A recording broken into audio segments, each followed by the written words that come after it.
hisob bilan qilyapman, yomon pul qilmayapman lekin. O'zimiz ham 5000 ham sotdik, 5,5 ham sotdik, sotmadik emas, lekin narxi sal tushyapti-da. Probegi qancha yurdi? 331 ming yurgan. Tayyor mashina, hamma xarajatlarini qilib qo'ydilar. Motor kamchiliklari umuman yo'q. Gazini nechtalik? 80 talik pakalina gazlari bor ekan.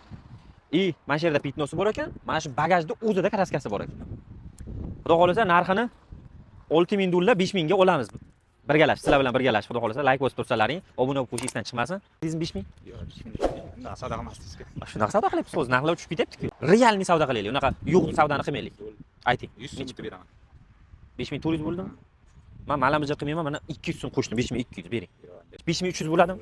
50 so'm qo'shyapman. Juda nomad. Shu 50 so'm o'sha sottirayotgan ham, oldirayotgan ham shu 50 so'mda, shu 50 so'mni aytma, shu 5300 ga tiniq chiqaring. 50 ga bo'ldi. Xohlasalaringiz oldi sotdi, xohlasalaringiz Genkaga ko'ndiryapmiz egalarini.